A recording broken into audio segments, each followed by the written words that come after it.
Today, I'm going to tell you how to cut the tomato for bhel. For this, I've taken one small tomato. I'm going to start by removing the notch portion completely and then cut the tomato exactly into a half and then slicing it further into two equal halves. We'll now take each of these halves separately and begin by slicing them vertically as you see. The idea is to chop them into small pieces the way you can see in the video so that it can be added very seamlessly into the bhel.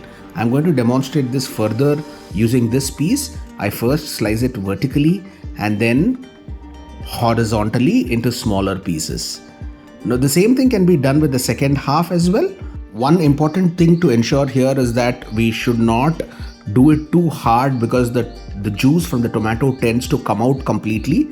We chop this into small pieces and now our tomato for the bhel puri is ready to be added. Please like and subscribe for more such videos.